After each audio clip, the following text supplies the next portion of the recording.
Boa. Quem sou eu? Além do que eu faço, além do que eu tenho, que não te vou dizer, além do que eu faço, que já deves ter percebido, falar um pouco sobre quem eu sou. Sim, eu sou Emanuel, tenho 44 anos, nasci numa pequena aldeia do concelho de Gondomar, numa família bastante humilde, que como 85%, segundo dizem as estatísticas das famílias portuguesas, apresentava algum tipo de disfuncionalidade. Eu era filho único, tinha ali uma certa pressão entre os meus pais, eles também tinham aquelas coisas que eram típicas daquela altura, uns certos arrufos. Pronto, e entretanto eu nasci neste ambiente e isto me marcou, não é? Este ambiente em que eu fui, em que eu cresci, não é? Que os americanos, na ciência, na psicologia, chama-se o ambiente de vinculação. Este ambiente de vinculação era algo tóxico, tinha alguma toxicidade, e então isto provocou algumas mazelas na formação da minha personalidade, ao nível da minha autoestima, da minha resiliência, do meu amor próprio. Sim, e por isso as coisas que eu te vou falar aqui hoje são coisas que a mim são muito particulares e são coisas muito pessoais. Eu vou falar muito também sobre a minha experiência pessoal de superação disto, tá bem? Sobretudo porque eu caí no poço, não é? Caí no poço da depressão. Estive muitos anos, 12 anos talvez, a atravessar por esse grande túnel, esse poço da depressão, um buraco sem saída, e sim, e não estava a conseguir sair de lá. Felizmente, alguém me disse: pá, tu não tens nada, tu não tens depressão nenhuma, só tens que aprender a lidar contigo próprio e a lidar com as coisas a quem tanto te meteste. Vou usar uma palavra um bocadinho mais típica cá do Porto, mas sim, era um médico, psiquiatra, já um senhor de uma certa idade, professor universitário, já jubilado, e eu confiei ao fim de algum tempo, não imediatamente, mas ao fim de algum tempo eu percebi que de facto a minha vida estava naquela circunstância, não devido às coisas que me tinham acontecido, nem ao sítio onde eu nasci, mas porque eu já era adulto, às escolhas que eu fazia. Só que as escolhas que eu fazia eram muito baseadas nos modelos que eu tinha aprendido lá do sítio que eu vinha, não é? Então, sim, eu percebi que se eu aprendesse a fazer melhores escolhas, podia aprender a ter melhores resultados. Sim, e sim, a minha vida começou a florescer e comecei a ser uma pessoa com sucesso, quer ao nível emocional, quer ao nível financeiro. Aliás, quer ao nível financeiro, quer ao nível emocional. Sim, porque pior do que estar mal sob o ponto de vista financeiro é estar mal sob o ponto de vista emocional e pior ainda é estar mal das duas coisas. Sim, eu estive lá há bastantes anos, pessoas que me evitavam, não é? Pessoas da minha família até, inclusivamente, que me evitavam, atravessavam para o outro lado da rua, não é? Pronto, ninguém... Eu era se calhar tóxico também para essas pessoas, não é? E sim, então eu passei por este percurso e por este caminho, então quando tomei a decisão de começar a fazer melhores escolhas e aprender a fazer melhores escolhas, conhecer-me a mim próprio, né? Como dizia no templo de Delfos, né? Na antiga Grécia, o templo dedicado à filosofia, dizia: conhece-te a ti mesmo, né? Assim, há 2600 anos, é incrível como é que esta gente já trazia esta mensagem e parece que a humanidade ainda tem alguma dificuldade em perceber a importância e a perceber a urgência de nos conhecermos a nós próprios, sim?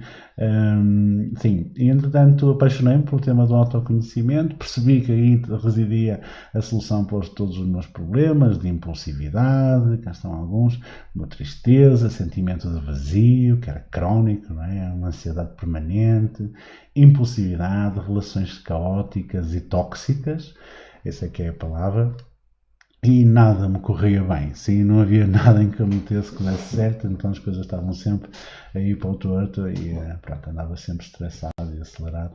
E sim, então neste processo conheci várias correntes, comecei um pouco também nas religiões, como muitas pessoas começaram, tinham um passado ligado à Igreja Católica de alguma forma, mas, entretanto, desidentifiquei-me com alguns conceitos e, sobretudo, com o comportamento de algumas pessoas que por lá andam e, entretanto, procurei outras respostas e acabei por encontrar o budismo, sim, inicialmente como curiosidade filosófica, depois acabei por me tornar budista. Hoje em dia não sou praticante também, mas ainda gosto muito da filosofia budista, sim? Porque é uma filosofia não dogmática, sabes? Não tem cá cenas que não são explicáveis, é tudo concreto, é tudo explicável, tudo tem uma explicação. Não tens que acreditar nem nada só porque sim, tens que acreditar porque te faz sentido. Sim, às vezes há aí filosofias religiosas, e atenção que a filosofia religiosa influencia muito o nosso pensamento, mais do que o que nós pensamos. E há muitas filosofias que dizem, tens que aceitar as coisas como são, sem ter que as perceber, mas eu não quero aceitar sem perceber, eu quero perceber, sim, eu quero entender. E o budismo ajudou-me então a fazer esta busca, a escavar mais fundo, não é? Como me disse uma vez uma pessoa iluminada que me surgiu. Então, no budismo tibetano, que foi onde comecei, tem uma corrente mais esotérica, se quiseres. Então, mas conhecia este princípio da meta. Sim, também é comum e transversal a todos os budismos, até porque é um conceito que já existia antes do budismo, não é budista. A meditação meta não foi criada por Buda, ela já existia quando Buda nasceu, mas Buda adaptou-a de facto à sua prática. E é chamada meditação do amor-bondade. Sim, é esta prática, é um ensinamento budista, um sutra muito conhecido sobre a meta, sim, sobre o amor bondoso. Atenção que para os budistas o amor romântico não existe. Sim, eu tenho algumas reservas em relação ao amor romântico. Aquele amor de Hollywood que aparece nos filmes e que depois toda a gente finge que encontra-o, mas que na verdade não é bem assim. Mas o budismo não acreditava nisso. Também o budismo acreditava no amor fraterno, no amor fraternidade, no amor igualdade, no amor bondade. Sim? Então um dos princípios que são chamados princípios imensuráveis do budismo, é a meta, o amor-bondade, a compaixão, a equanimidade, é outro, esqueci, tomar uma memória. Sim, mas já me bem, sim. E o conhecimento, pois claro. Pronto, então depois, entretanto, depois de criar a meta, criei a meta.pt. A meta.pt é um portal de desenvolvimento humano que tem uma série de serviços de coaching e formações também na área do coaching e da meditação. E depois, entretanto, achei que tinha que ir mais longe e ir um bocadinho mais fundo e comecei a trabalhar num método próprio que fosse mais simples, mais fluido, mais complicado ao nível de desenvolvimento pessoal. Então criei a Descomplicar, que é uma outra marca, e sobretudo então orientado para este descomplicar mais. E no fim eu posso explicar um pouco mais o que é isto de descomplicar mais, que é um método próprio de coaching e de desenvolvimento pessoal que faz muito sentido. Depois no fim, e faz muito sentido e tem tudo a ver com o tema da aula de hoje, que é então amor próprio e autoestima. Depois criei a Jornada do Herói, que é um processo de 3 fases que te permite um autoconhecimento e autoconfiança, para te reconciliares contigo próprio.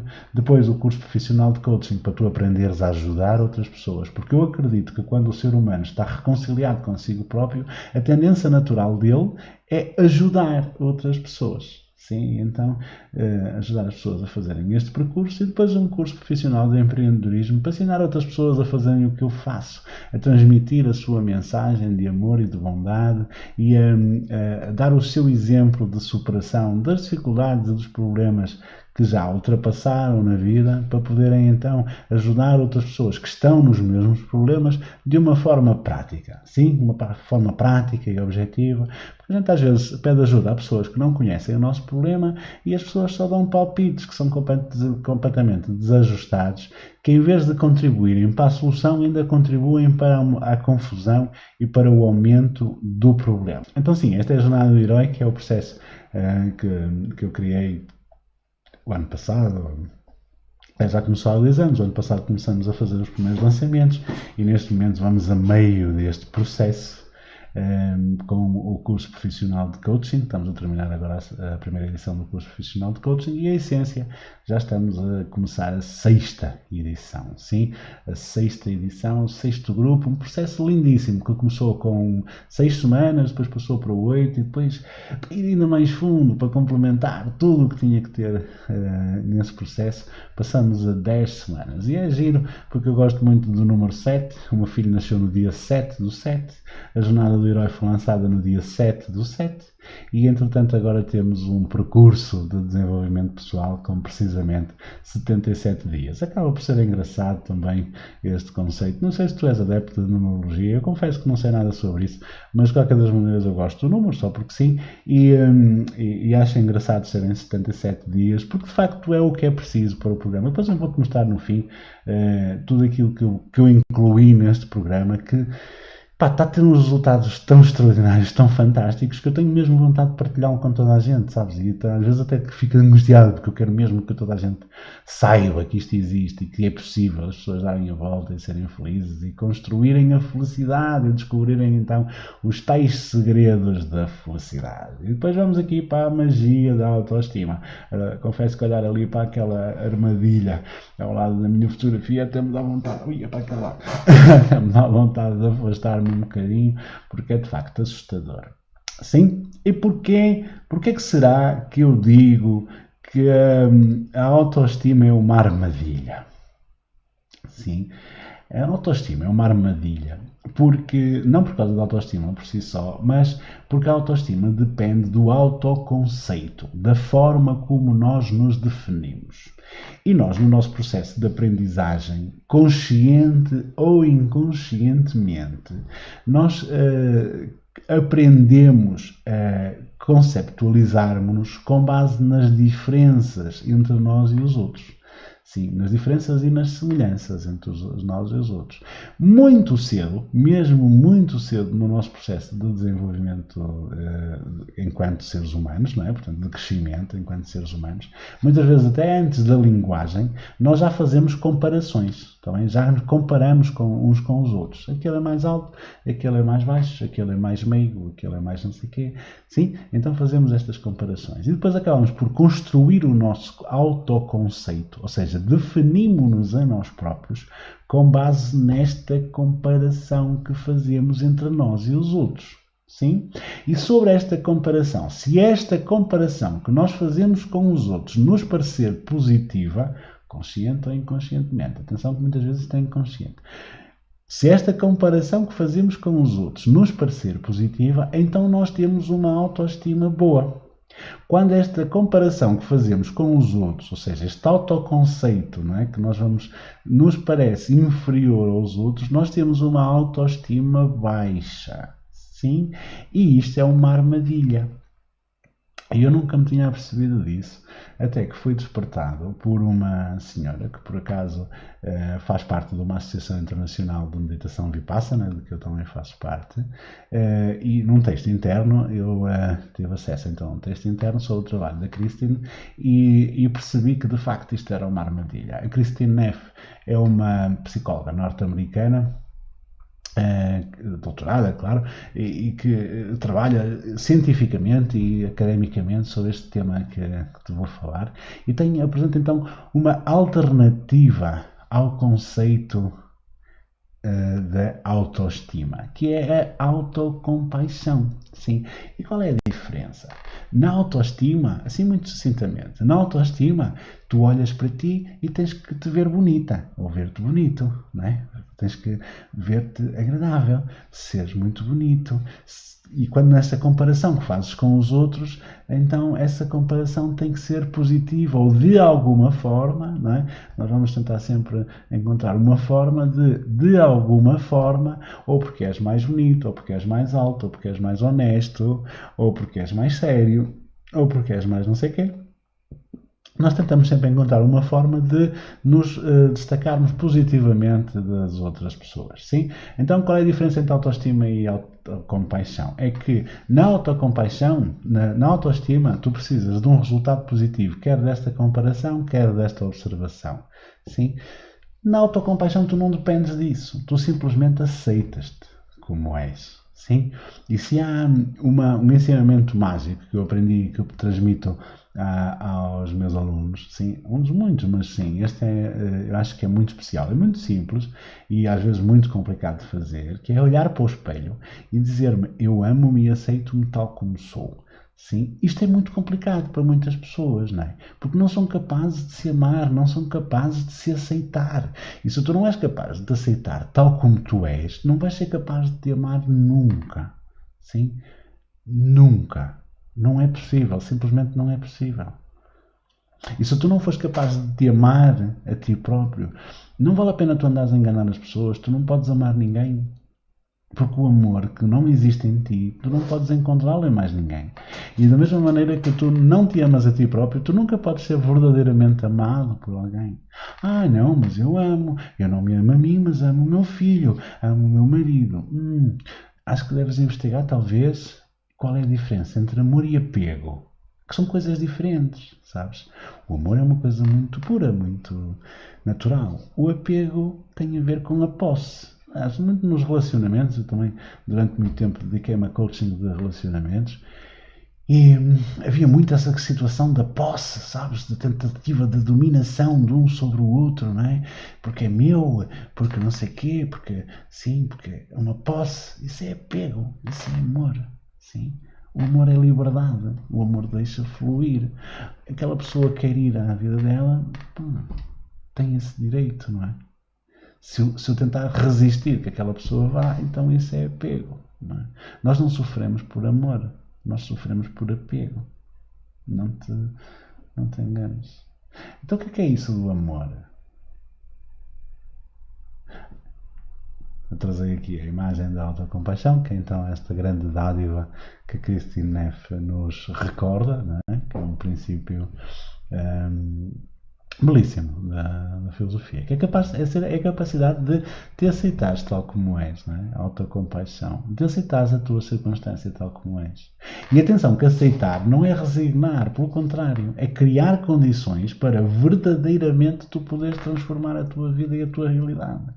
Porque enquanto tu estás a lutar contra uma determinada realidade, enquanto tu não aceitas uma realidade, tu não és capaz de observar aquela realidade tal como ela é. E então, como qualquer mecânico sabe, por exemplo, mecânico, para falar de linguagem simples, não há uma boa solução. Nenhum mecânico pode reparar um automóvel se não fizer um diagnóstico da avaria, não é? Primeiro tem que saber onde é que está a avaria e depois é que vai fazer a reparação. Então, se tu tiveres uma circunstância que tu não gostas na tua vida, primeiro tens que fazer um diagnóstico para tentar perceber o que é que está errado. Não é? E quando tu não tens esta capacidade de aceitar a circunstância, as emoções tomam conta de ti, tu entras em modo defensivo, sim, em modo defensivo, e até às vezes tornas-te agressivo para defender-te, não é? Muitas vezes acontece, e outras pessoas, não é? Talvez não tu, mas se calhar algumas pessoas às vezes à tua volta tornam-se agressivas no sentido defensivo, não é? Entramos num modo de hipervigilância, portanto surge também a questão da ansiedade, sim, e depois estas coisas são em catadupa, vão originar então esta história da depressão, não é? Mas é muito motivado pelo medo, não é? Porque o medo da situação que tu nem sequer sabes qual é. Há muitas pessoas que têm um problema que não sabem definir, não sabem exatamente o que é. Sim? E isto é muito frequente. Sim? Muito frequente. As pessoas não conseguirem olhar para o problema tal como ele é, não é? Não conseguimos ver as coisas como elas são. Isto é o princípio da meditação vipassana. Aliás, a palavra vipassana significa precisamente isso. Significa ver as coisas como elas são, com transparência, sim? Sem a deturpação que as nossas emoções às vezes acrescentam à nossa percepção da realidade. E só quando então nós temos esta autocompaixão, esta aceitação de quem somos e das circunstâncias em que vivemos, é que nós conseguimos ter clareza suficiente para fazer um diagnóstico assertivo das situações da nossa vida, das circunstâncias da nossa vida, sim? Tendo em conta também que não adianta lutar contra as circunstâncias. Sim? O problema não está nas circunstâncias, o problema está na nossa reação a elas. Se reparares, o problema... mas estás a dizer que o problema está em mim, então estás-me a culpar. Eu nem sequer acredito na culpa, está bem? Mas eu queria que tivesse então esta caridade e esta compaixão comigo para tentares perceber esta ideia, porque eu acho que isto te pode salvar de muita angústia e de muito sofrimento, sobretudo a ti que te interessaste por este tema da autoestima e do amor próprio. Sim? Para pensar, sim? Aceita as coisas como elas são. Não és culpado, ninguém é culpado, toda a gente tem problemas, toda a gente tem... sim, o homem não nasce pronto. Eu ia dizer uma palavra menos adequada. Essa coisa tem a ver com a história para o perfeccionismo. Nós achamos que nascemos como um produto pronto, pronto a gastar, sim? Mas como diz o Mário Cortella, que é um filósofo brasileiro que eu gosto muito, e podes ver aí no YouTube que ele vai te ensinar coisas de certeza absoluta, mas ele tem uma frase brilhante que o homem não nasce pronto para ser gastando, ele nasce não pronto para ser construindo, sim? Então sim, nós não somos ainda um produto pronto a gastar, sim? Não temos que sair perfeito, nós não saímos de fábrica com um controle de qualidade, sim? Se calhar esse controle de qualidade há de ser feito mais tarde, em algum momento, e se calhar até por nós próprios, sim? Agora entendo a rejeição da minha irmã quando estava em depressão. Eu era uma pessoa tóxica. Sim, é isso. Nós, quando estamos deprimidos, somos mais hiperreativos, motivamos-nos muito pelo medo, somos. Ok, se calhar até somos agressivos de alguma forma, não vemos soluções, não permitimos que as pessoas cheguem a nós e sim, para quem está de fora é muito difícil lidar com isso, é muito difícil, Graça, muito difícil. Os meus diálogos com ela eram sempre tóxicos, ao afastar-me apenas rejeitou a companhia tóxica. Obrigado, Emanuel. Resolvi uma dor que tinha e que não perceber que estava a ser tóxica. Pois sim, agora temos que nos reconstruir, não é? E, já estás no caminho certo, portanto já estás dentro e vamos então fazer essa caminhada juntos. Mas sim, é isso, é que a gente tenha o hábito de se queixar, de se lamentar das circunstâncias e elas causam-nos tanta reatividade, ficamos num estado, lembras-te dos estados de atitude que eu falei ali atrás? Aquilo não era à toa, era para usar agora. Sim, estávamos nesse estado reativo ou até passivo, que é o estado de burro sentado, não é? A gente puxa para o burro e ele não vem, não é? Sim, às vezes estamos nisso. Ou então, quando a gente tem que picar o burro para ele caminhar e não sei o quê, sim, é o estado reativo. Passivo é quando a gente puxa, ele não mexe, e reativo é quando a gente tem que lhe picar com a agulha ou dar-lhe com a vara para ele andar. Sim, e nós andamos muitas vezes nessas fases da nossa vida, e sobretudo quando estamos mais deprimidos. Eu até nem acredito que haja tantas depressões como se diz, não é? Quer dizer, as estatísticas dizem que há 600 mil pessoas deprimidas em Portugal. Eu acho que isso é uma mentira. Mas, a depressão é outra coisa, não é? Nós temos um problema de formação de personalidade, isso é uma questão diferente. Não aprendemos a lidar com as nossas emoções, não aprendemos a confiar em nós. Vamos falar um bocadinho mais à frente sobre isso, porque é que não aprendeste a confiar em ti? Vais perceber melhor. Sim? Então, sim, esta autocompaixão, só com autocompaixão é que eu posso observar a realidade tal como ela é, fazer um bom diagnóstico e sobre esse bom diagnóstico eu vou encontrar uma boa solução. Sim, porque há sempre uma solução. A solução talvez não seja aquela que eu queria, não é? Aquela que eu estou apegado, à ideia que eu estou apegado. Eu quero uma solução que tem que ser aquilo, porque eu quero aquele brinquedo. Então nós fazemos birra, não é? Como as crianças, nós somos crianças grandes. Então fazemos uma birra, não é? Às vezes com os outros, outras vezes connosco próprios. Porque eu não quero, não tenho aquilo, coitadinho de mim, porque eu não consigo, não sei o quê. Então fazemos uma birrinha para ver se aquilo nos cai na sopa. E depois não cai, e ficamos ainda mais birrentos, e depois andamos birrentos, e depois entretanto somos amoados com as pessoas, e depois as pessoas afastam-nos e abandonam-nos, e depois sentimos rejeitados, e pronto. E depois entra aí uma espiral que, sim, eu espero que tu não conheças, mas sim, aqui de certeza que há algumas pessoas que conhecem bem esta espiral, que é uma espiral bastante dolorosa. Sim? Então sim, mas eu acho que a solução é o amor verdadeiro, o amor autêntico. O que é isto do amor? O amor verdadeiro, o amor autêntico, não é? Diferente do apego. Sim, então, será que o amor é o fogo que arde sem se ver, como diz o poeta, não é? Há tantas coisas na literatura e na filosofia que tentam definir o amor e depois saem até coisas assim meias, sei lá, rococós ou meias ridículas de alguma maneira, não é? Sim, mas o que é isso do amor e afinal o que é o amor? Vamos tentar definir o amor. O que é o amor para ti?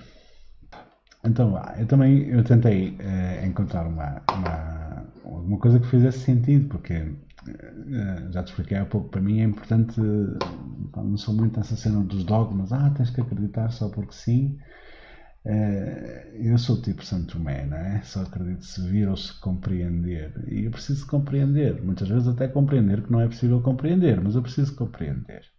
Sim, então fui à procura de uma justificação pelo amor e então encontrei uma justificação de um psicólogo norte-americano que diz que, muito inteligente eu acho, já vais ver, que diz que o amor é um tripé.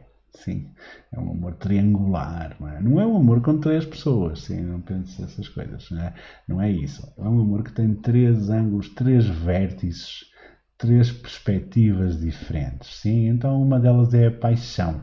Nós normalmente confundimos muito o amor com paixão e então apaixonamos-nos, temos uma paixão que é um interesse físico e tal, e depois enrolamos-nos e aquilo dá-nos umas boas sensações e tal, e ficamos ali envolvidos e entretanto desenvolvemos alguma intimidade e depois acabamos por criar um compromisso com base nisso. E isto é o amor. Paixão, intimidade e compromisso. Eu pessoalmente prefiro, hoje que sei destas coisas, eu prefiro começar pela intimidade, não é? E a intimidade não é física, sim, é intelectual, moral, é a aceitação, começa pela aceitação, não é? Pela amizade, pronto, é isto. Então, sim, a intimidade seria então a amizade, a paixão é a paixão e o compromisso, aqui amor vazio, até faz parte da definição, porque já te vou mostrar. Então, basicamente, quando há qualquer um destes vértices do amor, intimidade, paixão ou compromisso, podemos falar que há amor.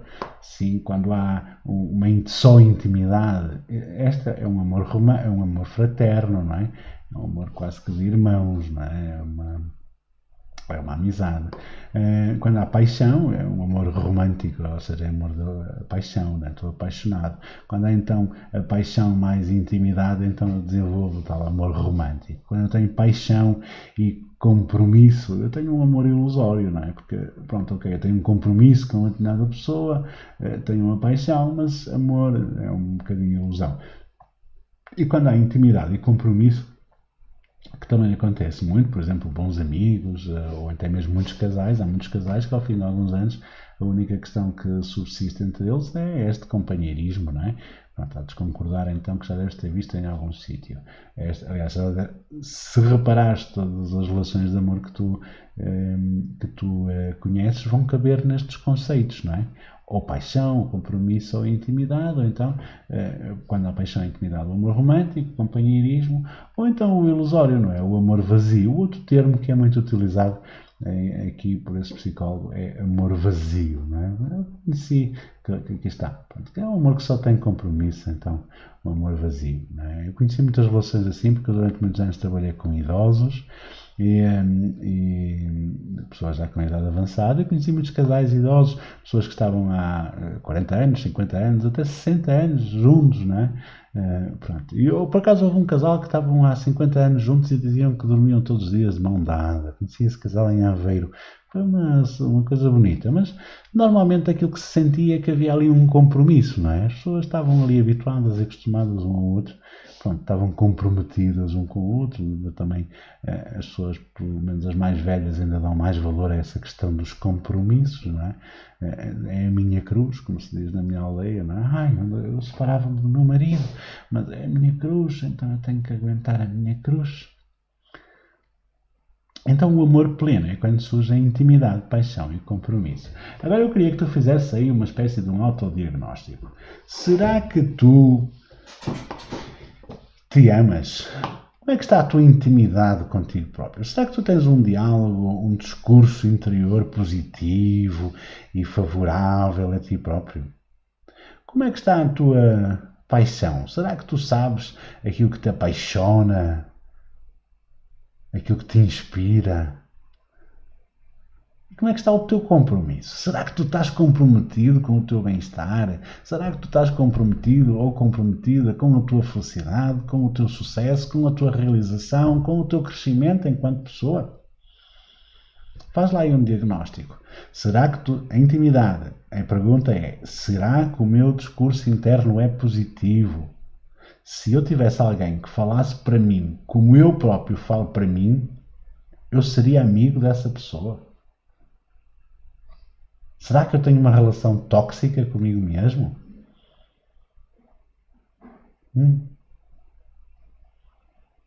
Perguntas chatas, não é? Interage, escreve, escreve. E a paixão? Será que eu sei o que é a minha paixão? O que é o meu propósito? Qual é o sentido que eu quero dar à minha vida? Será que eu sei qual é o sentido, o significado da minha vida? O que é que me apaixona? O que é que eu gosto realmente de fazer? O que é que me faz vibrar? O que é que me faz entrar em flow? Será que tu sabes isso? E o compromisso? Será que tu estás comprometido com novos hábitos, com hábitos de melhor desempenho, no sentido de te sentires cada vez melhor contigo próprio, cada vez mais realizado, para seres cada vez a melhor versão de ti mesmo, para cresceres, para te aperfeiçoares, para evoluires? Será que estás comprometido com aquilo que tu queres, com os teus sonhos? Sim? Quando tu tens um diálogo interior positivo e és afável contigo próprio. Quando tu sabes e te dedicas àquilo que tu gostas e que te apaixona. E quando tu estás comprometido. Quando tu estás comprometido ou comprometida verdadeiramente com o teu sucesso e os teus resultados. Atenção que sucesso, há muitas definições de sucesso possíveis. Sim, sucesso para mim é só estar consistentemente a crescer, estar consistentemente a evoluir. Não tem a ver com onde tu chegas. Tem a ver com aquilo que tu vais crescendo.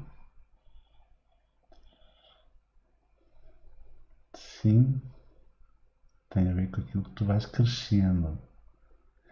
Então sim, isto seria o amor próprio. Seria o amor próprio, tu teres uma boa relação contigo mesmo, uma boa intimidade contigo mesmo. Tu dedicaste àquilo que é a tua paixão e assumires um compromisso com o teu crescimento. O que não cresce morre. Se tu não estás a crescer, tu estás a morrer. É. Foi contigo que aprendi a ter uma relação completa comigo mesma. Que fofa. Obrigado, Flora. O que não cresce morre. Se tu não estás a crescer, estás a morrer.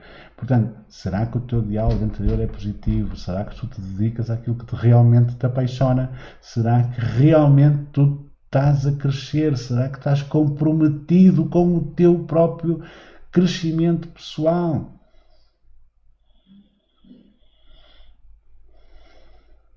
A querer eu queria, mas tá, como diz a Cristo, tem dias. Sim, é. Sim. Então é preciso isto. É preciso definir este amor próprio. Sim. E, e isto é a origem do meu slogan. Não sei se te recordas, quando eu te mostrei o logotipo da Meta.pt, tinha lá 3 palavras: ama-te, inspira-te, supera-te. O que é mais giro é que quando eu criei estas palavras, ama-te, inspira-te, supera-te, eu ainda não conhecia este conceito sobre o amor. Não é giro isto? Por acaso eu acho giro. Eu acho giro. Acho giro porque, não sei, acho que estava mesmo em estado de flow. Acho que quando a gente está em estado de flow, parece que as coisas vêm ter até nós e depois a gente só tem que tentar juntar as peças. Então porquê é que tu não confias em ti? Quando é que tu deixaste de confiar em ti? Não é? E isto tem muito a ver com o tal ciclo secreto que eu falei nas últimas masterclasses. Hoje vou só fazer uma pequena revisão. O ciclo secreto que te impede de ser feliz. E tem a ver então com as tais feridas do abandono, da rejeição, da humilhação, da traição e da injustiça. Este abandono, esta rejeição, esta humilhação, esta traição e esta injustiça que é muito típico das pessoas que nasceram que cresceram nas relações tóxicas, nas tais famílias disfuncionais. São os traumas de vinculação, sim, que os ingleses chamam attachment trauma. Há uma associação americana de attachment trauma. É uma questão muito séria. São traumas da infância, são traumas da vinculação. Se tu foste exposto a estes traumas na tua infância, tu desenvolveste uma crença da insuficiência. A insuficiência em relação a ti próprio. Achas que não és suficientemente boa ou bom. Sim. Então o ciclo funciona assim. As feridas emocionais levam-nos à culpa, porque nós, quando nós somos crianças, nós culpamos-nos das nossas feridas. Ou seja, se alguém nos trata mal, se alguém nos abandona, se alguém nos rejeita, se alguém nos humilha, se alguém nos trai, se alguém é injusto connosco, nós achamos que a culpa é nossa. E sentimos isso como culpa nossa. E por isso desenvolvemos uma crença. Eu não mereço melhor do que isto. Eu tenho uma crença limitante. Isto é um bocadinho técnico, mas é o tal complexo de inferioridade, em português mais comum, não é? Então é insuficiência. Eu não sou suficientemente bom, não sou suficientemente capaz, não sou suficientemente merecedor. Lembra-se daqueles 3 círculos que eu mostrei no início? Sim, o ser, o fazer e o ter. É isto. Isto afeta os 3 níveis. Aquilo são os 3 níveis da identidade. Isto afeta então estes 3 níveis da nossa identidade. O que eu sinto, o que eu sou, o que eu faço e o que eu tenho. Então eu não sou suficientemente bom para ser amado, eu não sou suficientemente capaz para ser amado, ou para ser feliz, ou para não ser abandonado, ou para não ser rejeitado, ou para não ser humilhado, ou para não ser traído, para não ser injustiçado. E eu não sou suficientemente merecedor do não abandono, da não rejeição, da não humilhação, não é? Ou seja, eu sou abandonado porque eu mereço, portanto eu não mereço o suficiente, eu mereço o abandono. Sim, e isto está instalado dentro de ti, no teu inconsciente, porque foi criado nesse tal ambiente tóxico onde tu cresceste. E isso chama-se, tem um nome cientificamente, chama-se um trauma de vinculação. Que é um nome do qual eu nunca tinha ouvido falar, durante muitos anos em desenvolvimento pessoal, eu nunca tinha ouvido falar disso. Sim. Tive que lá chegar sozinho. Porque não há comunicação sobre isso. Embora haja muitos estudos científicos e muita produção científica sobre esse assunto, não há comunicação. Isso não é. Nós não sabemos, não é? Ignoramos completamente estes fenómenos, estas coisas. Então, basicamente, com base nesta crença ilimitante, com esta crença de que eu não sou suficientemente bom, não sou suficientemente capaz, eu não sou suficientemente merecedor, eu tenho muito medo. Tenho medo de quê? De voltar a ser abandonado, de voltar a ser rejeitado, de voltar a ser humilhado, de voltar a ser traído, de voltar a ser injustiçado. Sim? Quanto mais me doer a ferida, mais medo é esse que eu tenho. Medo de ficar sozinho? Abandono. Medo de ser rejeitado? É rejeição. E é engraçado. A coisa se tu não viste a minha aula sobre as feridas emocionais, é aí que a coisa sangra, não é? É aí que a coisa sangra. Tu vais lá, e há pessoas que ficam mesmo espantadas com o tipo de comportamento que nós temos quando temos estas feridas emocionais. É tipo, não é? E já há mais de 100 anos que a humanidade sabe disto, pá. Aliás, se calhar os clássicos até já sabiam, da maneira como falavam, parecia que já sabiam de alguma forma. Então, com base nesta crença limitante, nós vamos ficar a medo, tudo na nossa vida é feito com base no medo. Então nós vamos sempre com um comportamento cauteloso, não é? Ai, porque eu tenho que agradar para não ser abandonado, eu tenho que ser perfeitinho para não ser rejeitado. Não é? Então vamos lá, com muita cautela, e parece que quanto maior for a cautela, pior são os resultados, não é? Então o que é que nos levam a estes maus resultados? Novamente às feridas emocionais. Cris, traumas recentes eu acho que devem ser repetições dos traumas passados. Está bem? Não tem a ver com o trauma, tem a ver com a tua percepção do trauma. E a tua percepção do trauma foi criada nesta vinculação que é feita até aos 7 anos de idade. Pronto, então agora aqui há 2 caminhos, não é? A partir desta ideia de que eu não sou suficientemente bom, nada é suficientemente bom. Nada me chega, Cris. Se eu não sou suficiente, nada me é suficiente. Eu quero sempre mais e mais. Né? E então é a eterna insatisfação. E perante esta interna satisfação eu tenho 2 soluções. Ou tenho a solução de perceber que não tenho solução, e isto leva-me à tristeza, à angústia, à depressão e depois novamente à sensação de insuficiência, que leva-me a recomeçar o ciclo. E quando eu recumo o ciclo, Quando eu recomeço o ciclo, eu posso voltar para o mesmo caminho ou então eu posso tentar de uma maneira diferente. Ah, não, agora vou-me esforçar. Agora é que vai ser. Eu vou arregaçar as mangas e vou-me esforçar a sério. Vou-me esforçar a sério, então vou ser muito bom. Vou ser perfeito. E agora vou fazer tudo perfeitinho. Vai ser tudo muito bem feitinho. Eu não sou tolerante a erros. Sou tudo excelente em tudo perfeitinho. Eu não permito erros em mim nem em ninguém. Então é tudo ou nada, não é? Muito radical, sim? É tudo à bomba. E então, normalmente é tudo, não é? É tudo. Então eu tenho que ser perfeito em todas as áreas da minha vida. Então eu multifoco-me. Tenho multi-expectativas. E claro, ninguém é suficiente para alimentar um sem número de focos e um sem número de expectativas. Isto lá vai me levar à frustração e à insuficiência. Então, novamente, ao ciclo de não sou suficientemente bom. Estás a ver porque é que tu não gostas de ti? É por causa disto. É por causa desta mentira de que tu não és suficientemente bom. Mas tu és.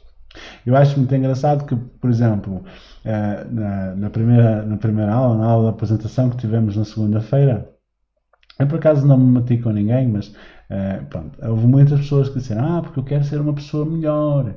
Sim, já estão a dizer isso, já estão a dizer que acham que não são suficientemente boas. Estás a ver? Acham isso. E atenção que isto não é um julgamento, é só uma observação, está bem? Eu não faço julgamentos, faço só observações. Tá?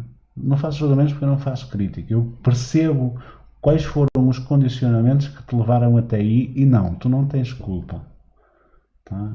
Tu não tens culpa. Eu não te estou a culpar, não te estou a julgar, tu não tens culpa. Eu sei que não tens culpa. E não é só conversa, eu sei mesmo verdadeiramente que tu não tens culpa. Então sim, isto vem deste trauma de vinculação. Sim? Eu tenho que fazer aqui um update a esta informação. Porquê? Porque entretanto, faltava-me resolver aqui nesta teoria, faltava-me resolver aqui uma coisa, que é aquelas pessoas que nunca lhes faltou nada, porque é que ainda assim, que elas nunca foram abandonadas, nunca foram rejeitadas, nunca foram humilhadas, nunca foram traídas e nunca foram injustiçadas, e porque é que ainda assim elas não confiam nelas próprias?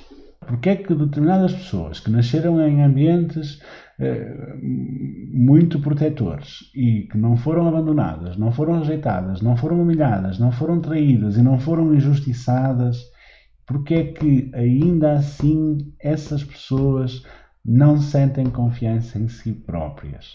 É o facto de nós termos sido super protegidos e não nos. Nós fomos super protegidos, quer dizer, essas pessoas foram super protegidas e não aprenderam a lidar com os seus erros, sabes?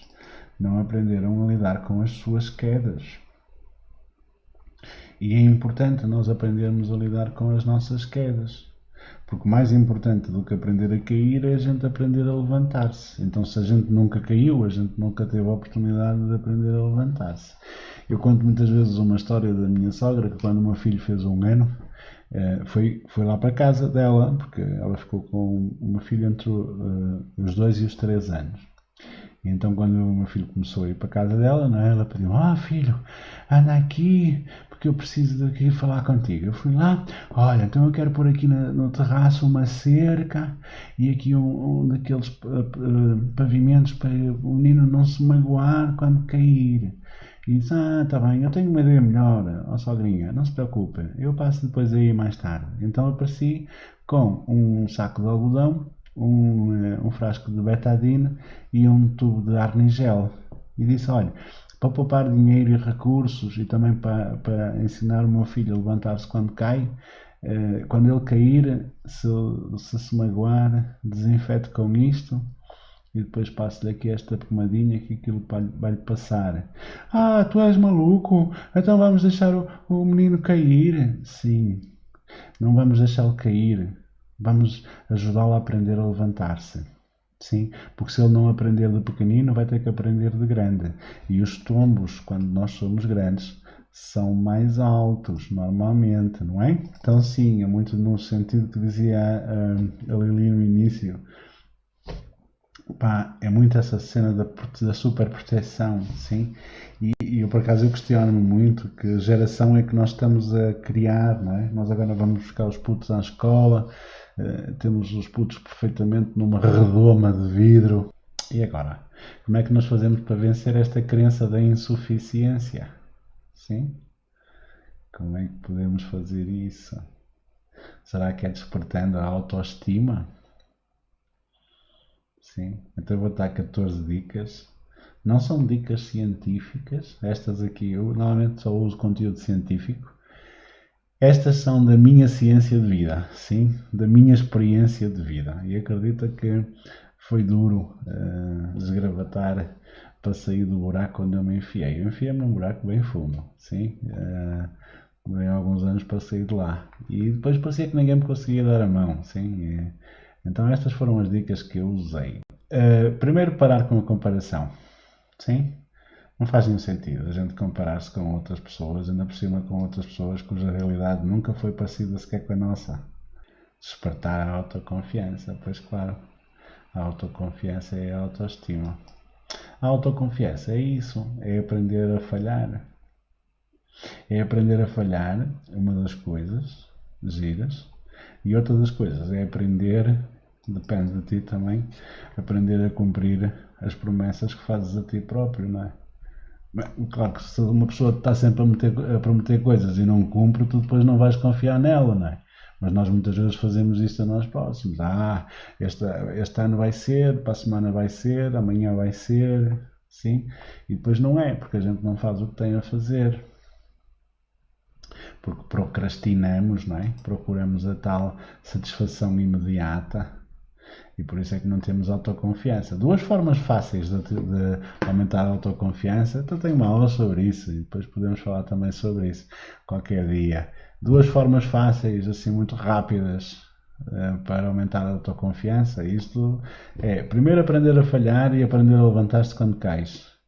Aprender a acreditar que se caíres, não faz mal falhares, porque se caíres vais saber levantar-te. E a outra coisa, e isso ajuda a cair, acredita. E é por isso que eu confio tanto em mim próprio hoje, por causa das quedas que já dei, sabes? Porque é uma questão de olhar para as evidências. Epá, já caí tão fundo e fui capaz de me levantar e fui capaz de sair de lá, portanto agora, como diria Clarice Lispector, não sei se soubeste falar, ela tem um poema que diz, numa determinada estrofe, venho de tantas tempestades que já não há chuva que me meta medo. Sim. Então sim, isto ajuda-me a confiar em mim. E a outra forma de eu confiar em mim é eu cumprir as promessas que eu faço a mim próprio. É fácil, não é? Sim, mas agora para as da autoestima, que essas são importantes. Começa a aceitar-te tal como és. A minha terceira dica é silencia os críticos. E não são os críticos que estão à tua volta, tá bem? São os críticos que estão dentro de ti. Porque o problema maior de nós termos sido expostos a relações tóxicas no nosso passado, ou na nossa vida, em algum momento, ou até mesmo na atualidade, é que nós trazemos esses críticos dentro de nós. É o eco que eles fazem dentro de nós. É o eco que eles fazem dentro da nossa cabeça, não é? Mesmo que tu não estejas perto dessas pessoas, mesmo que tu te afastes dessas pessoas que são tóxicas, mas se tu foste usar aqui um termo entre aspas, traumatizado na tua vinculação, no teu crescimento, na tua infância, não é? A vinculação é a forma como nós aprendemos a criar vínculos com outras pessoas. Se isso não foi saudável, se isso foi traumático para ti, é natural que tu tenhas trazido esses críticos para dentro de ti. Então eles estão permanentemente a criticar-te, estão permanentemente. Sim, silencia-os, tens que os silenciar, senão não há autoestima que resista. Depois, para de te julgar, sim, para com o autojulgamento, não é? O julgamento não faz sentido. Sim? E depois aprende também a apreciar as coisas positivas. Há tanta coisa positiva que a vida tem, sim? Um dia de sol, um sorriso, um gesto bonito de alguém, o brilho de uma flor, a espuma do mar, tantas coisas. que a natureza tem de bonitas, que a vida tem de bonitas, sim. Aprende a observar as coisas positivas, é isso que ensinamos no Mindfulness, não é? A estar atento às coisas positivas da vida, estarmos despertos para as coisas positivas da nossa vida. Depois também o autoconhecimento, há pessoas que acham que o autoconhecimento é só, não sei, para os ricos, é só para quem sabe muito, para os eruditos. Mas não, o autoconhecimento não é um luxo, o autoconhecimento é uma necessidade, não é? Se tu compras um micro-ondas, tu sabes para que é que servem os botões, mas não te dás ao trabalho de perceber quais são os botões que tu tens em ti, não é? Quais são os gatilhos para as tuas emoções, que são botões, não é? Já reparaste nisso? Se tu tens um fogão, tu sabes para que é que servem os botões do fogão, então, mas não sabes o que é que desperta em ti a tua frustração, não sabes o que é que desperta a tua raiva, não sabes o que é que desperta a tua tristeza, a tua alegria, às vezes, não sabes o que é que te faz estar bem, entrar em flow, não sabes trabalhar contigo, não leste o manual de instruções. Pois é, vê-se sem manual de instruções, tem que se fazer um por encomenda, não é? Então, mas ninguém vai fazer um manual de instruções para ti, tens que ser tu a fazê-lo, não é? Tens que ser tu a fazer isto. Então, isto é com autoconhecimento que nós fazemos, vamos nos conhecendo. Faz sentido para ti isto que eu estou a dizer? Para mim é muito importante que faça sentido para ti. Sim? Então, sim, eu percebi que o autoconhecimento não é um luxo, é uma necessidade e por isso é que eu invisto tanto. Não só em termos de dinheiro, também em termos de dinheiro, mas também muito em termos de energia e em termos de tempo, não é? Eu dedico muito é autoconhecimento. E autoconhecimento não é só olhar para mim próprio, é saber mais sobre pessoas, saber mais sobre como é que funciona a nossa mente e observar-me a mim próprio na prática da meditação, na leitura, na reflexão, etc, etc. E lá, vieram logo três uma vez. Perdoa-te, sim. Perdoa-te pelos teus erros porque tu não foste culpado. Todos nós fazemos as coisas, mesmo todos os erros que tu já cometeste, todos os erros que tu cometeste, foi o melhor que tu podias fazer naquelas circunstâncias. Naquela circunstância, com o conhecimento que tinhas, com os recursos que tu tinhas disponíveis, tu não podias fazer melhor que o que fizeste, eu tenho a certeza disso. Tu nunca fizeste nada assim por maldade mesmo, não é? E mesmo se fizeste por maldade, foi mesmo por frustração, não é? Por um sentimento que se apoderou de ti com o qual tu não soubeste lidar de uma forma melhor. E portanto tu não tens culpa disso, não é? Ninguém tem culpa de ser ignorante. Ninguém tem culpa de ser burro, não é? A ignorância é uma burrice. Mais ou menos. Aprende a falhar, aprende a falhar, aprende a falhar. É muito importante aprender a falhar. A primeira regra que há na minha empresa, agora já somos 8 ou 10, acho que 10. Acho que hoje entrou a 10ª pessoa, eu acho. A Joana. Sim. A primeira regra que há para a nossa empresa, para a minha empresa, é permitido falhar. É a primeira condição para trabalhar comigo é aceitar essa regra. Nesta empresa tu podes falhar. Sim. Claro, vamos ter que admitir os erros e corrigi-los o mais rapidamente possível, mas não tem mal falhar, é nas falhas que a gente aprende. É nas falhas que a gente aprende. Sim, o sucesso é, como diria o Roosevelt, o sucesso é ir de fracasso em fracasso sem nunca perder o entusiasmo, não é? Sim, é isso. Não há nenhum sucesso que não tenha uma história de fracassos. Nenhum, nenhum. A humanidade não conhece nenhum sucesso que não tenha um historial de fracassos prévios. Só que as pessoas falharam e recomeçaram. Aprenderam a cair, aprenderam a levantar-se quando caem, sabes? Caíram, levantaram, caíram, levantaram, caíram, levantaram, caíram, levantaram e algum dia começaram a andar sem cair. Não foi assim que nós começamos a andar. Caíste, levantaste, caíste, levantaste, caíste, levantaste, caíste, levantaste, depois houve um dia que já começaste a andar, depois outro dia qualquer já começaste a correr e agora se fores com o meu filho já ninguém te apanha. Não é? Então sim, a outra coisa é faz o que tu gostas de fazer, dedica-te àquilo que te faz vibrar, àquilo que te apaixona, sim? Não te deixes no marasmo do sofá a ver Netflix e a ver as misérias das novelas e das novelas dos outros. Sim, atenção que ver, não, eu não vejo novelas, eu só vejo séries. É uma novela chique, sim. Então, sim, sejam novelas mais chiques ou menos chiques, são novelas. levanta o rabo do sofá e vai fazer alguma coisa com que aprendas alguma coisa. Sim? Dedica-te àquilo que tu gostas de fazer, manifesta a tua paixão, faz o que tu gostas, independentemente da opinião dos outros, faz o que tu gostas. Depois para de inventar problemas. Há muita gente que inventa problemas para todas as soluções e tem muito medo daquilo que pode acontecer. E se. Tenho certeza que alguém agora está a sorrir para dentro com este e se. Beijinho. E se? Isso corre bem. Não é? Aquela coisa do e se eu caio, sim, e se tu não cais, e se tu aprenderes a voar, e se tu aprenderes a ser uma gaivota, não é? As gaivotas voam, não têm medo de cair, também caem, mas não devem ter medo de cair. Muita gente olha lá para cima, vê ali a passear todas contentes, não parecem muito amedrontadas, pois não? Mas também caem. Mas muitas vezes nós temos tanto medo do que pode acontecer. Já reparaste que hoje é o amanhã de que tu tiveste medo ontem, não é? E afinal está tudo bem. Sim. Já tiveste medo deste momento e afinal não está a correr mal, está a correr bem. Sim. Depois, transforma as tuas lamentações em decisões. Porque o meu marido me trata mal.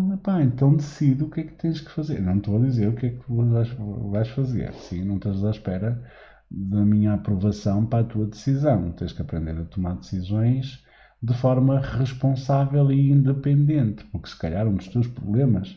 Porque é um bocado engraçado isto, não é? É uma conclusão que eu cheguei há tempos, que é qual é a responsabilidade da pessoa que está numa relação tóxica? Da pessoa que se mantém numa relação tóxica. Então, porquê é que a gente se mantém numa relação tóxica? É um sinal de dependência emocional, não é? Não há relações tóxicas sem uma dependência emocional. Se uma relação é tóxica, é porque um dos lados da relação é dependente emocional. Então transforma as tuas lamentações em decisões. Depois, está aos pares. Desliga a televisão e as redes sociais. Aparece só nas redes sociais só para ver os meus diretos. Depois não, vai-te embora. Vai fazer outra coisa, vai ler um livro. Vai fazer amor. Vai dar um passeio. Vai plantar uma flor. Vai fazer outra coisa qualquer. Vai criar galinhas. Esquece lá essa cena da TV e das redes sociais. Tu percebes que quer as televisões, eu não estou a falar só da CMTV, estou a falar de todas de uma maneira geral, sim? E as redes sociais, tudo aquilo que lá está, todo aquele ambiente, tudo aquilo é feito para prender a tua atenção. E já percebeste que os anúncios mais caros são no meio das notícias, no horário nobre? E já percebeste a quantidade de cenas? Há muita gente que vê as notícias juntamente com as refeições, com todas as refeições. Já percebeste a quantidade de porcaria que engoles com a comida quando estás a ver televisão e quando estás a ver notícias? Já pensaste nisso? Todas aquelas más notícias, todas aquelas desgraças, toda aquela indignação, aquela repugnância que aquilo te causa às vezes. Sobretudo se vês essas televisões mais... não sei classificar, mas de qualquer das maneiras são todas iguais e as redes sociais é igual, aquilo está tudo feito para manipular a tua atenção, para prender a tua atenção, para reter a tua atenção. Sim, não há nada que tenha mais valor comercial do que a atenção das pessoas hoje em dia. Eu há dias vi uma cena num documentário que no Japão, aqui a gente vai tirar um café e mete uma moeda, não é? No Japão não. No Japão tens que ver um anúncio e a máquina dá-te o café de borla. Não metes moeda. Porque o que a máquina quer é a tua atenção. A tua atenção vale pelo café. A máquina oferece-te o café se tu vês o anúncio. O ou os anúncios. Sim, nós não damos conta disso. Não damos conta que aquilo está feito para manipular a nossa atenção. Desliga-lhe a ficha, pá. Quando eu dei conta disto, houve uma altura que eu fiz um curso de. Eu estive ligado à comunicação social durante vários anos, fui jornalista durante vários anos, chefe de redação de vários pequenos jornais, trabalhei em várias agências noticiosas, em vários jornais nacionais também. E houve uma altura, já depois de sair disso, que tirei uma formação online numa universidade de Amsterdão de comunicação social e de gestão de comunicação social. E depois, uma cena que eu nunca me tinha percebido, que era um módulo do curso que chamava-se Agenda Setting, que é a capacidade que a comunicação social tem para marcar a agenda do pensamento das pessoas. Sim, pois é. E aquilo, quando eu tive essa noção, eu desliguei a ficha da antena da minha televisão, comprei uma pena. Eu tinha internet do vizinho, não tinha internet própria, portanto comprei uma pen, fiz download de dois filmes. Um filme do YouTube que tinha um aquário e outro filme que tinha uma lareira. Então aquilo era a minha televisão. Transformou-se num aquário, ainda por cima tinha uns peixinhos que não morriam e que não era preciso alimentar, nem era preciso trocar a água nem nada. E tinha uma lareira que era tão reconfortante, então sim, sim. Era bem para mim. Ah, então mas não sabias as notícias? Sei. Se vis o telejornal uma ou duas vezes por semana, já estás perfeitamente informado e atualizado. Já sabes tudo. É tudo repetido. Depois assume o teu propósito de vida. Pá, isto é tão importante, não é? É tão importante assumir o propósito de vida. Não sei se estás familiarizado com o trabalho do Viktor Frankl, que escreveu O Homem em Busca de um Sentido. O Viktor Frankl era um psicoterapeuta austríaco, um judeu muito jovem, que foi preso na altura da Segunda Grande Guerra pelos nazis e foi levado para Auschwitz. E entretanto, como psicólogo, aliás, como psiquiatra, ele era médico psiquiatra e especializado em psicoterapia, ele, durante o tempo que esteve em Auschwitz, que foram vários anos, ele sobreviveu, e então ele interessava-se por observar porque é que algumas pessoas sobreviviam e porque é que outras pessoas não sobreviviam a Auschwitz. E então a conclusão a que ele chegou foi que as pessoas que sobreviveram ao campo de concentração foram aquelas que perceberam ou que mantinham a esperança de uma vida após o campo de concentração. Quem deixou de ter a esperança de uma vida após o campo de concentração deixou de ter um sentido para a vida. E nessa altura, então vieram as circunstâncias que os mataram. Sim? Ou de fome, ou de, sei lá, tantas doenças que eles tinham lá, ou foram mesmo para a câmara de gás. Sim? Pronto, talvez não tenha servido para todos, mas de facto aquilo que os fazia sobreviver era isso. Então o Viktor Frankl criou um sistema que é a logoterapia, um sistema terapêutico interessante, sim, chamada terceira Escola de Viena. Assume o teu propósito de vida e, de preferência, escolhe crescer. Escolhe crescer porque o que não está a crescer está a morrer. O que não está a crescer. Na natureza é tudo assim. Tá bem? Se tu vês uma flor que não esteja a crescer, ela está a morrer. E tu também és assim.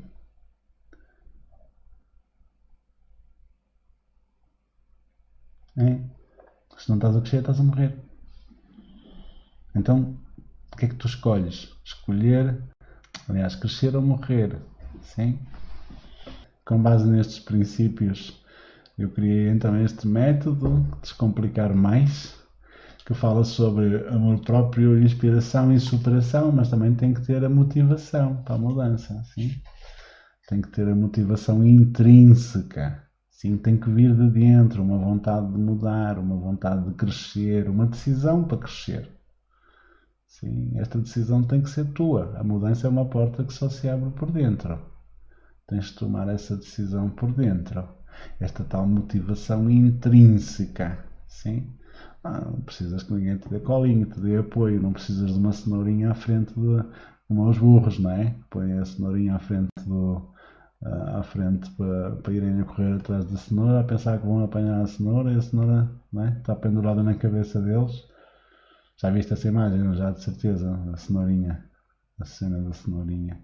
E quanto mais o burro corre mais a cenoura foge. E o burro corre mais depressa para apanhar a cenoura. E ela está sempre a fugir, sempre a fugir. E o burro acredita que vai conseguir. Sim. Pá, acho que é melhor tu teres motivação intrínseca. E então, sim, foi assim que eu criei o método. Foi com base nestes pilares, os pilares do amor e também a motivação, que eu criei o método Descomplicar Mais. Se reparares a palavra mais, são então estas 4 palavras, não é?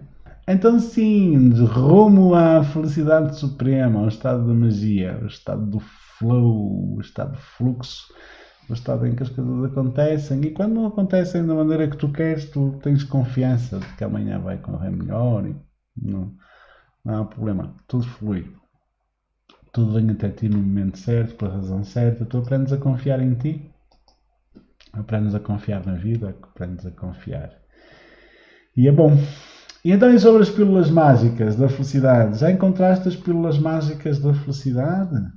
Então, sim, as pílulas mágicas da felicidade, eu posso dar uma dica: não há um conflito entre o bem e o mal. Nós achamos que sim, não é? E depois a televisão também nos diz que sim, e as redes sociais também dizem-nos que sim, as religiões dizem-nos que sim, não é? Deus e o diabo, o bem e o mal, o céu e o inferno, sim, não há um conflito. Este conflito não é verdadeiro. O verdadeiro conflito que existe na humanidade é entre o conhecimento e a ignorância, sim? E tu podes ter mais conhecimento, e é disso que eu vou-te falar agora, se tu me permitires. Tu podes resgatar a tua autoconfiança, tu podes construir amor próprio verdadeiro, tu podes construir uma autoestima saudável e de facto que não dependa da comparação com os outros. E pode-se libertar destas armadilhas da nossa mente, as armadilhas sociais. A gente diz que é a sociedade que é culpada, como se a sociedade é que tivesse culpa, mas a sociedade somos nós, não é? E então tu és a tua sociedade, não é? Tu és sócio de ti próprio, não é? E então é isto, a sociedade começa em cada um de nós. E então aquilo que eu proponho é de facto a jornada do herói é uma proposta de transformação social, é um projeto de educação social, se quiseres, porque há coisas que não nos ensinam na escola, há coisas que se calhar nem na escola sabem, não é? Não me vou alongar, já me ia descair, mas se calhar nem na escola sabem, e então, sim, a verdade é que tu podes ser feliz, tu podes conseguir mais resultados da tua vida, tu podes ter uma maior intimidade contigo, podes ter mais inspiração, viver com paixão, com noção do teu propósito, com um sentido para a tua vida. E isso faz com que a gente passe as dificuldades de uma forma mais natural, porque a gente sabe o que é que quer, a gente sabe o que quer alcançar, não é? E quando a gente sabe o que quer alcançar, não há nada que nos possa parar. Sim, a gente fica com sentido para a vida. E depois assumir um compromisso contigo próprio, com o teu propósito, com a tua paixão, com a tua intimidade, com o teu amor por ti mesmo. Porque quando tu não te amas a ti, não podes amar ninguém. Sim, não podes amar os teus. Estes 3 níveis de missão é isto. Eu comigo mesmo, eu comigo e com os outros, com os meus, e eu comigo e com todos. Sim? Então eu tenho uma noção de que quero me conhecer cada vez melhor, quero saber cada vez mais sobre seres humanos. Há pessoas que têm muito má noção, muito má definição, muito má impressão dos seres humanos. Eu sou cada vez mais apaixonado pela humanidade e quero salvar a humanidade que existe dentro de cada pessoa. Sim? Porque, sim, há humanidade dentro de cada um de nós e o problema não é salvar os 7 mil milhões de pessoas do planeta. Não é? O problema é salvar a humanidade que existe dentro de cada um de nós, porque estamos cada vez mais manipulados, cada vez mais robotizados, cada vez mais zumbis, não é? Cada vez mais zumbis, mortos-vivos. Andamos por aí porque tem que ser, por andar por ver andar os outros, não é? E guiamos-nos uns pelos outros, parece uma terra de cegos onde toda a gente se guia uns pelos outros e afinal estão todos a cair num grande precipício. E eu acho que este é o momento e esta pandemia vai nos trazer também mais este alerta, não é? Salvar a nossa humanidade. Não é a humanidade como um todo, é a humanidade que existe dentro de cada um de nós. Sim, vamos deixar de agir como máquinas, de reclamar. Vamos deixar de agir como máquinas. Vamos começar a agir como pessoas, como seres humanos. Nós, não são os outros, não é a sociedade. Somos nós, eu e tu. Sim, temos que partir de dentro. Esta transformação, quando é verdadeira, só pode ser de dentro. Sim? O caminho da felicidade é possível, está ao alcance de todos e tu podes fazer esse caminho. E é o caminho do autoconhecimento, não é?